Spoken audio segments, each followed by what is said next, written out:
Imagine hiring like a heavily armed, top-tier security guard to protect your home. You hand them the master keys, you give them full access to the security cameras, and you provide the alarm codes. Right, you're trusting them completely. Exactly. Now imagine watching a burglar casually walk up to that guard, hand him a forged set of instructions, and then watch as your own security guard just turns around and unlocks the front door for the intruder. I mean, that is just the ultimate inversion of the threat model. Yeah. When the perimeter defense mechanism that is designed to keep your network secure becomes the primary vehicle for compromise, well, the entire architecture of trust just collapses. Yeah, which brings us to our mission for you today. Welcome to the deep dive. Yeah. We are unpacking 3 critical cybersecurity sources that they perfectly map out how this unseen threat landscape operates in the real world. We've got a lot of ground to cover. We really do. We are looking at actively exploited 0 days hiding inside Microsoft Defender. Then we're tracking the dramatic disruption of a record-breaking 31 terabit per second botnet built entirely out of, like, neglected household gadgets. And finally, we will explore a structural flaw that has been hiding in plain sight within the Linux kernel for 9 long years. 9 years. It's Yeah. wild. Okay, let's unpack this. Let's start with the guard handing over the keys. Right. Microsoft just disclosed 2 actively exploited flaws in Defender, which is, their flagship anti-malware platform. Yeah, it's everywhere. Exactly. The most severe is a privilege escalation flaw, and the specific mechanism is listed as improper link following. So instead of reading off the technical severity scores, let's look at the mechanics. How does an attacker actually weaponize a scanning engine? Well, you have to consider the permissions required for an antivirus engine to even do its job. Defender operates with system-level privileges. Which is like the highest level of access on a Windows machine. Right, the absolute highest. Because it needs to aggressively dig through every single directory, every registry key, and system file to hunt for malicious code. Okay.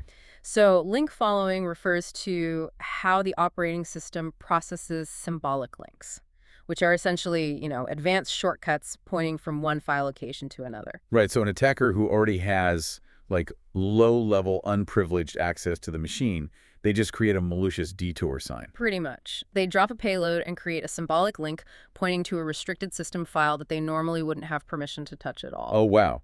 And then they just wait. Exactly. They just wait for Defender to do its routine sweep. When the scanning engine encounters that shortcut, the improper handling means Defender doesn't realize it's being redirected. It just blindly follows the link. It blindly follows it, carrying its massive system-level privileges with it, and inadvertently executes an action or modifies a file directly on the attacker's behalf. So the attacker is essentially hitching a ride on Defender's VIP access badge? Yeah. Just to elevate their own privileges. That is exactly what's happening. The ultimate irony here, though, according to the threat intelligence reports, is that systems where Defender is actively disabled are actually immune to this specific vulnerability. I know, it's crazy. Right. The cure is the disease in this isolated edge case. But the sheer number of researchers who found this simultaneously is what really stands out in the source material. Yeah, what's fascinating here is that you have 5 different independent security researchers and teams credited with discovering this exact same improper link following flaw All at the same time. all at once. And when multiple independent research teams uncover the same 0-day vulnerability at the same time, it usually indicates blood in the water. Meaning what, exactly? It means the vulnerability was likely being traded in underground forums, or, the anomalous behavior it creates became noisy enough that multiple threat hunting teams just tripped over it simultaneously in the wild. And we know threat actors are stringing it together right now. Security firms, like Huntress, they reported seeing this Defender flaw chained alongside another vulnerability called Bluehammer. Right. Plus, we were seeing overlap with 2 other 0 days dubbed Red Sun and Undefend. Those were deployed by an advanced threat group known as Chaotic Eclipse. So they are actively hunting for these security stack bypasses. Yeah, and this is why the Cybersecurity and Infrastructure Security Agency, CISA, immediately threw this into their known exploited vulnerabilities catalog. Most definitely. They mandated that all federal civilian executive branch agencies must patch the Defender platform by June 3rd. But this patching frenzy, it isn't just limited to new cutting-edge flaws. Right, I saw that. CISA also just added vulnerabilities from 2008, 2009, and 2010 to that exact same mandated list. Yeah. That stuck out to me. Why are we dragging 15-year-old vulnerabilities into an active exploitation catalog? We were talking about like an old heap-based buffer overflow in Adobe Reader from 2009. Yeah. Are threat actors really digging that far back into the archives? They absolutely are, because enterprise networks are sprawling and messy. Yeah. I mean, a buffer overflow is essentially pouring 10 gallons of water into a 5-gallon bucket, right?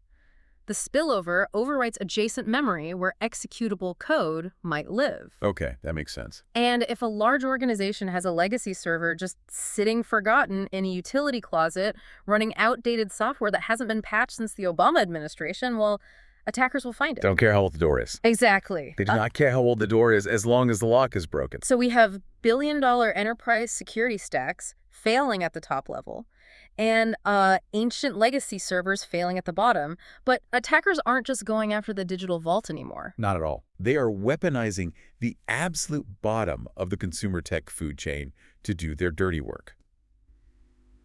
Which brings us to the smart devices sitting in your living room and the arrest of a 23-year-old Canadian operating under the alias Dort. Jacob Butler from Ottawa.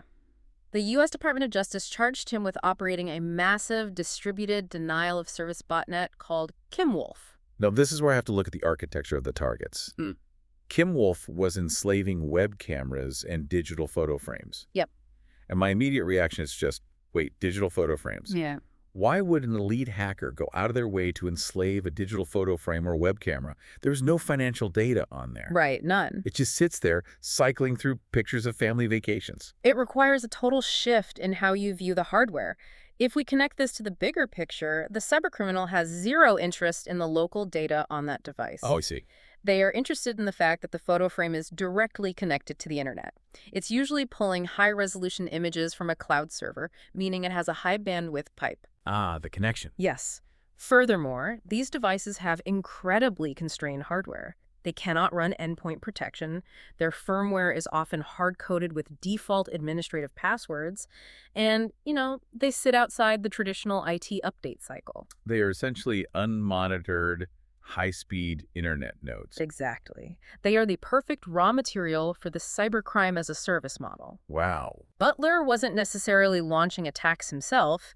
He allegedly built the infrastructure to enslave these devices and then rented out that invisible army to other threat actors through dark web portals. The scale achieved by this botnet family is terrifying.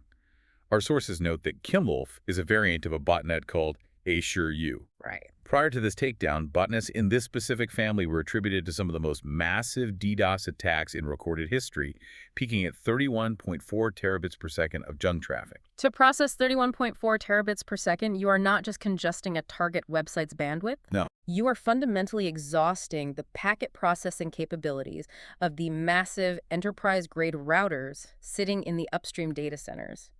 It creates a localized internet blackout.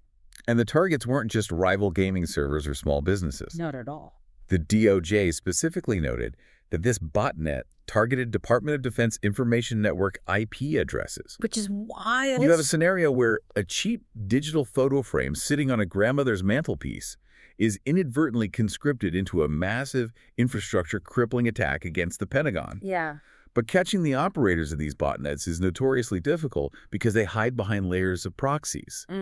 So how did law enforcement actually track down a 23-year-old in Ottawa? Well, operational security is incredibly difficult to maintain over long periods. It usually comes down to digital breadcrumbs. Just slipping up. Exactly. According to the unsealed court documents, investigators linked Butler to the KimWolf administration panel through overlapping IP addresses, reused online account information, and chat logs. Specifically, they found records posted on Discord by an account named Residot2, which tied directly back to his real-world identity. Independent security journalist Brian Krebs actually published an investigation exposing Butler's connection to KimWolf back in February. He did, yeah. Butler tried to claim he had been hacked. He said he hadn't used the Dort persona since 2021 and was just being impersonated. But that alibi clearly fell apart under the weight of a massive multinational law enforcement operation. Yeah, the coordinated sweep 2 months ago involved agencies from the US, Canada, and Germany. They didn't just arrest individuals, they dismantled the entire infrastructure. A total takedown. Right. They disrupted the command and control servers for Kimwolf, Acer-U, Jaxkid, and Mossad. They seized 45 different DDoS for hire platforms in a single operation. It is a massive win, considering Kimwolf alone had issued over 25,000 attack commands. Butler is now facing 10 years in prison for aiding and abetting computer intrusion. Which is a serious sentence. Very serious. But it still leaves us with millions of vulnerable IoT devices sitting on shelves worldwide, just waiting for the next botnet operator to claim them. Because the consumer market incentivizes cheap hardware and fast deployment over long-term security. Until there is a fundamental shift in how IoT devices handle forced firmware updates and credential management, these endpoints will remain the foot soldiers of the cyber threat landscape. Yeah. So we have looked at the security software actively guarding our networks and the cheap endpoints sitting in our homes.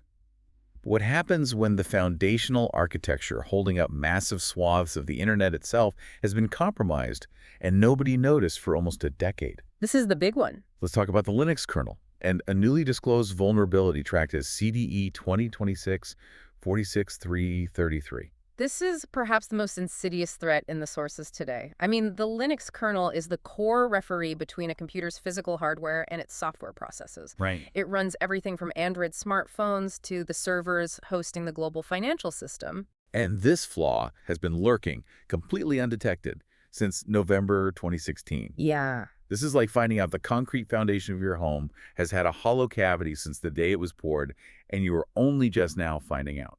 That is a perfect analogy. So Saeed Abbasi, from the Threat Research Unit at Qualys, found this improper privilege management bug rooted in a function called trace domain access. For a listener managing a fleet of Linux servers, how does this process trace mechanism actually get abused? Okay, so iTrace is a legitimate, widely used diagnostic tool in Linux. Developers use it to observe and control the execution of another process for debugging. It's meant to be there. Exactly. Think of it like a one-way mirror in an interrogation room. The developer's on the outside, observing the program running on the inside. Okay. The may access function is the kernel acting as the security guard at the door to that room, checking to ensure the person trying to look through the mirror actually has the authorization to observe that specific process. So the bug means the kernel's authorization check is fundamentally broken. The bug essentially shatters the one-way mirror. An unprivileged basic user account on the system can exploit this primitive to bypass the check entirely. Oh, wow. They don't just get to observe the process, they can reach right through the broken glass, grab a highly privileged process by the collar, and essentially steal its VIP access badge. Which turns any local shell into a direct path to root access. Yes. The researchers codenamed one of the exploit paths Sish key sign pwn, because once you shatter that mirror, you can disclose incredibly sensitive files. You can read /etc/shadow, which holds the encrypted passwords for the entire system, and you can extract the host's private SSH keys. The reach is massive. It works across default installations of enterprise-grade Linux distributions, including Debian, Fedora, and Ubuntu. It's everywhere. Everywhere. Attackers can execute arbitrary commands as root through multiple existing system components, things like Chage, Swish keysign, SpeakSec, and the account's daemon. So what does this all mean for you, the listener? The practical impact is that a proof-of-concept exploit is out in the wild. You need to apply the kernel updates immediately. Right away. But, what if you are running a critical production environment and you simply cannot reboot a server to apply a kernel patch today? There is a temporary mitigation. You can raise a system setting called kernel.yama.ttrace_scope to a value of 2. Okay, and what does that do? Changing that integer restricts the iTrace functionality so it can only be used on child processes. That effectively cuts off the lateral attack vector this bug relies on. That buys you some time. It does. However, patching or applying that workaround only stops future attacks. The historical cleanup is a completely different nightmare. Yeah, Qualys released a stark warning about the exposure window. Since this bug existed for 9 years, if your systems have allowed untrusted local users at any point during that time, you have to assume a compromise occurred. You must treat your SSH host keys and locally cached credentials as fully disclosed. Wait, really? I have to push back on the logistics of that.